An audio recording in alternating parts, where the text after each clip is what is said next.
So, we're ready. Thank you. All right, we're ready. Hi, everybody. We are from the University of Northern Colorado. I'm Adriana. I'm Mitch.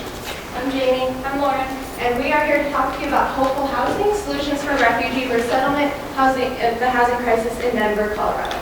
So first off, I want to acknowledge the ECDC and thank you for giving us this problem and an opportunity to solve it. We do acknowledge that the housing crisis in Denver is quite large and it's rapidly growing, and it kind of scares a lot of people with what's happening, because not only can refugees and homeless people not find any housing solutions, but normal people, like graduate students, we can't find affordable housing in this town, in this metropolis anymore. So it's really affecting a lot of people. Just to start with some numbers, the Denver Office of Economic Development recently published a 5-year housing plan from 2015 to 2019. They were looking at, they're projected by 2019 to have roughly 110,000 low-income housing units necessary. That's what's needed. There will only be about 43,000 of those supplied. That leaves a 67,000 unit shortage. It's about 61%. That's huge. And there's no way in the next, I mean, it's almost 2017. That's only 2 more years. There's no way that that's all going to be developed. So it's a huge crisis, and not only refugees need it, but we will try and address multiple issues that will help with the refugees retaining landlords and identifying new landlords. We also want to introduce a long-term plan and projection that might actually help the AACS a little bit, maybe more fully in the future. So we took an applied adaptive theory called place building. This was originally developed by Dr. Thomas at the University of Northern Colorado in the economics department, called organizational place building, looking at how you can assess the social responsibility of corporations. Dr. Kimball in the anthropology department and his colleagues adopted this in 2013 to heritage place building theory. We are using the framework in order to build both of our short-term and our long-term solution. So a bit of background about place building. Place building theory looks at how these 5 sectors here, your economic environment, your material environment, natural environment, social relations, and your ethics can help a community build a sense of place within the institution that they are in. So, our short-term solution is called building partnerships. So we've suggested that they supply a potential handbook within each unit as they're prepared for the refugees to come in. This handbook is going to look something similar to the picture down on the right. It is all pictures and smiley faces, frowny faces, thumbs up, thumbs down, so they know what's acceptable. There's no, steaming fish in the dishwasher. There's no cooking on the floor. That kind of thing can be mitigated, and so it can keep a good relationship with the landlords. We actually went ahead and adopted this from another refugee community, another refugee center in northern Colorado, that in their center they use a lot of similar pictures in different places, like in the bathrooms and in the kitchens, so that so it's not just you're getting more away from the language barrier and you're just getting pictures, because speaking through stories is one way that has been shown to build bridges, make connections, and get a more cohesive community. So also, there's a study in Baltimore regarding homeless population, and we took a few ideas from that model that actually thought it would really work as a refugee model. So their first suggestion was to allow organization staff in the unit for a weekly checkup. It creates a constructive space where the refugees feel safe because it's in their unit, and they stay there, and hopefully the staff member can identify potential issues that might be occurring before it becomes a big problem. That's one of the main goals. And then also, by stopping by weekly, you can hopefully make contact with the landlords at that time, or monthly or every other month, just to maintain that relationship and foster potential trust and within the refugee population and within the landlords' populations to retain those landlords that are willing to work with you. The other aspect is that we actually introduced it's a triangular model. The landlord and the participant, the refugee, have a standard lease. That's pretty common, pretty normal. Sorry, it's a little small. But the participant and the program, the refugee is working constantly, and they already do this, where they are constantly in contact with the office and the ACC. So that's already happening. The standard lease is already happening. The only piece of this that we're introducing is the rental agreement between the ACC and the landlords, which essentially is like a document that's agreeing to maintain certain boundaries, certain guidelines, and certain maintenance of the relationship. So there's nobody that's actually maintaining that there's a lease going on between the two, but it's more of an agreement. It's just cohesively.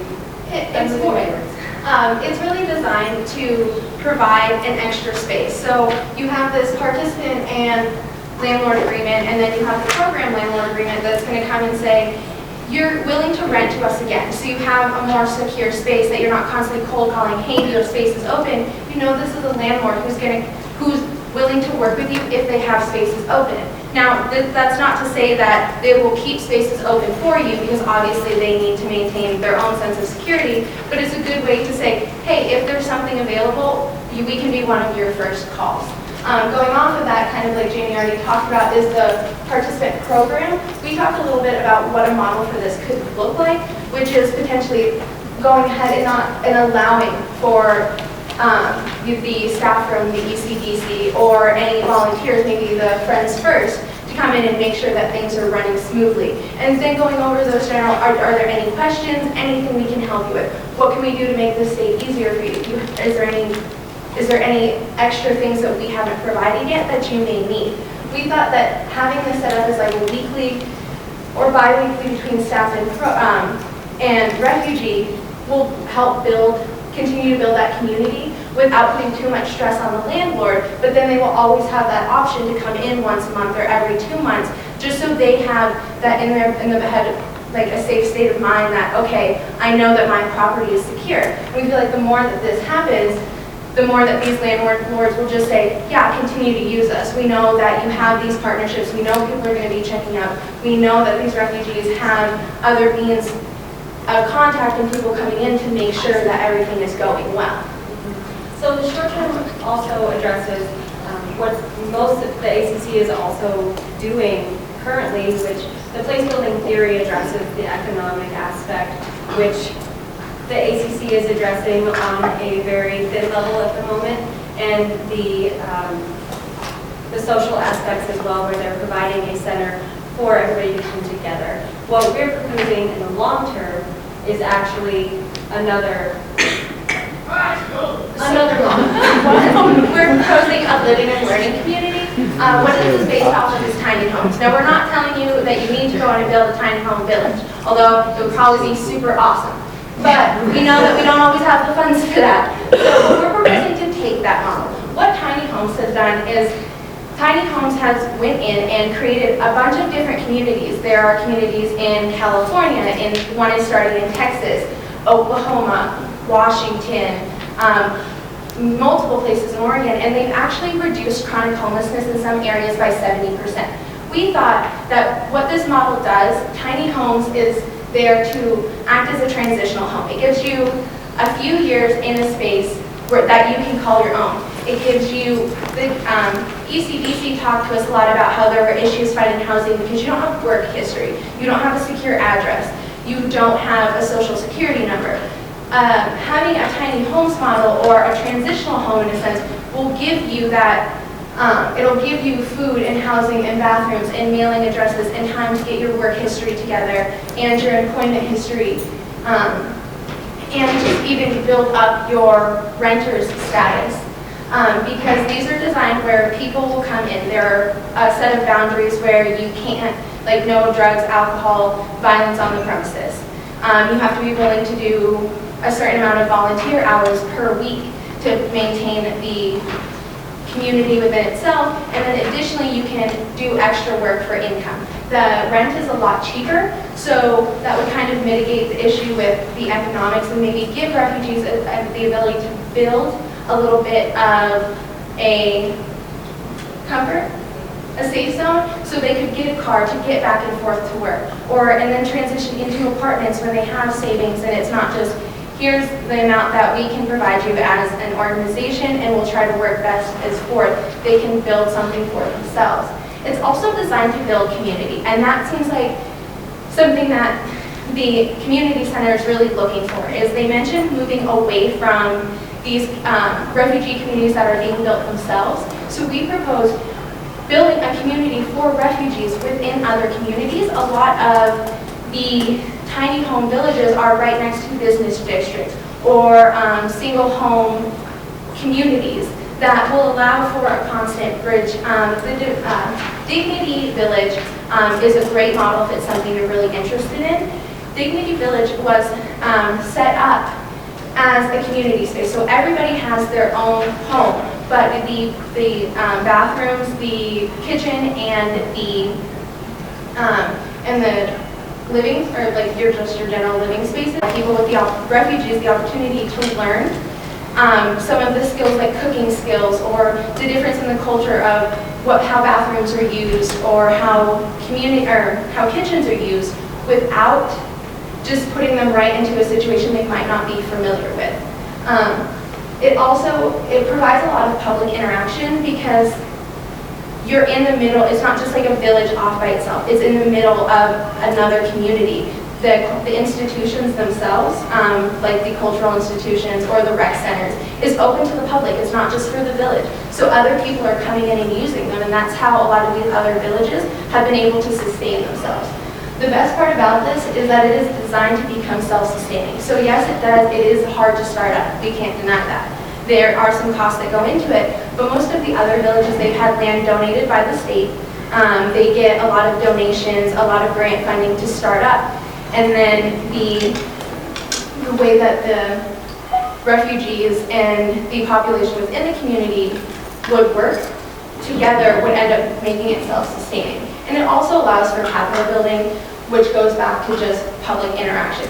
They have the potential to save up, to get economic capital. They have they'll be able to build cultural capital because it's not just refugees in this community, it's refugees, partners, volunteers, maybe other people who just eventually want to come in and rent a home to get to know the population. Because that has also happened in some of the homeless communities where they will rent to other people in order to let them know, to get them familiarized with the population they're not necessarily comfortable with. So what we would say is our expectations. The two pictures are just some sketched models of how the homes can be set up, similarly like a cul-de-sac or like a village that's going back and forth. We would propose that residents stay for up to 2 years at the max, because this is how the other models are set up, and it seems like a really good time frame to allow somebody to build their skills, build their economic safety net, and their capital so that they can start venturing out. We would also advise a board governed by people who are democratically elected from all populations. So from the refugee population, the local community, as well as the EDC staff, or maybe some other partners that are really invested in the center themselves.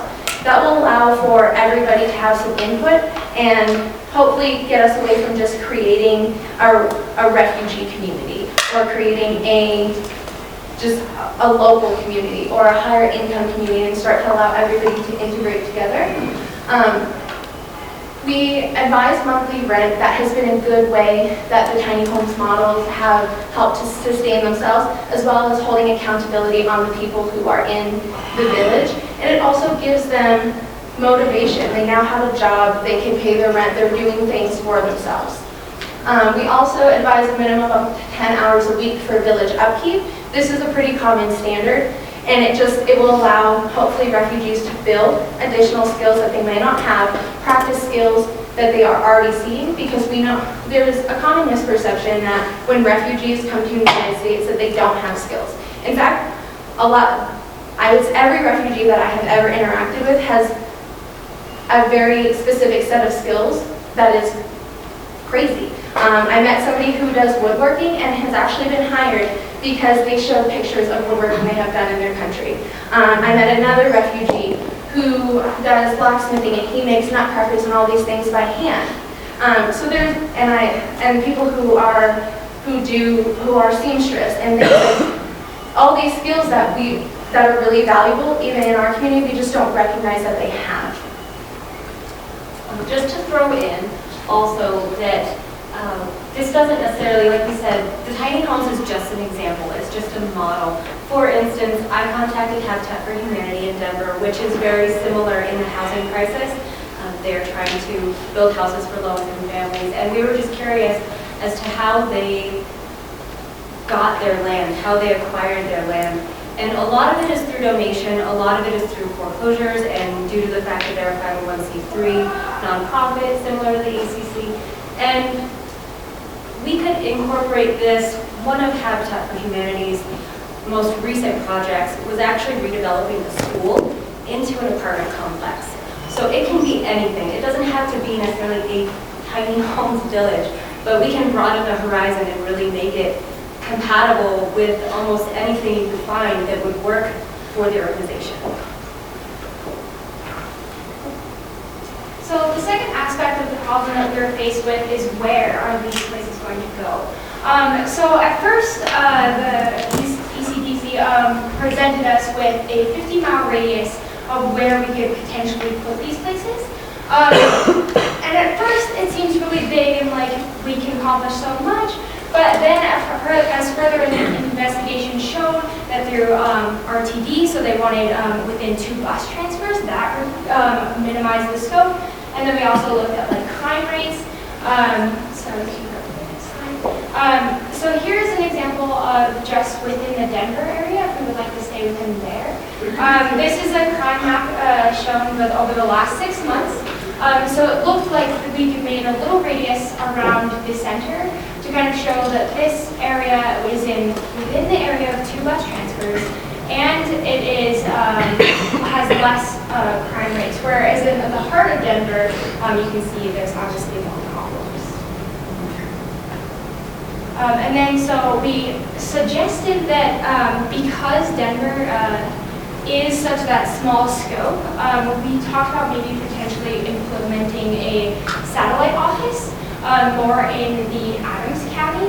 So as you can see, this was taken from the 5-year plan that she had mentioned earlier. Denver is the second highest rated house. So for 1 bedroom, and Adams County was the lowest. And they also have more access to RTD, so they're able to travel more. This can also help with social bridging, and they can go to more places, help with jobs and things like that to transfer. And when we're really looking at these different intersections between how the light rails work in Denver, you can see the different intersections between everything in the hubs and things like that. Now, where the community center is located at the moment, the light rail runs along the path over here. However, getting to that station is somewhat of a problem. It's more of a 20-minute bus ride just to get to the light rail. What the light rail does in this situation is that the light rail open up more opportunities. Having these opportunities are important for refugees to build social capital with their income and also their housing requirements as well. As we can see in this diagram, over here, we can see the different housing inputs over here and the increase and decrease of the housing market. If we were to create a satellite site, I'll go back to this diagram over here, somewhere within the Commerce City, which is up here, if you're not from Colorado, that would both alleviate 2 problems. Yeah, it's just off the map. That would alleviate 2 problems. Yeah, way over here. That would alleviate 2 problems. That would alleviate the lack of transportation between the 2 bus sites, whether that's financial or other limitations as well. There's also shopping centers and community centers as well. So the refugees really have opportunities to ride the light rails with the satellite site from their community. In conclusion, I really think having a satellite site in addition to having the same set you have right now, would open up a myriad of opportunities, not with only staffing, housing, and refugees, but that would really create a community in which that we'd be closer to centers and hubs where things are happening right now. So we would like to thank the University of Northern Colorado, because without those wonderful people, we would not all be graduate students and here talking with you today. We would also like to thank the AACS, because we really value the work that you are doing here in Denver. I work really closely with the Refugee Center in Northern Colorado, and this problem really speaks to a lot of things, and we hope we can help you in the future. We also want to thank AACS for allowing us the opportunity to work on this problem, even though we're the only graduates here. And we also would like to make mention that the University of Northern Colorado has a social research lab. We are primarily a teaching lab, and we do a lot of community work. All of our clients come from our local community, which extends pretty far out into Weld County. And we have been proposed with problems before, and just thinking in mind, if you ever need some evaluation services, another set of eyes, or just somebody to bounce some ideas off of, we would really love to work with you. Thank you. Thank you.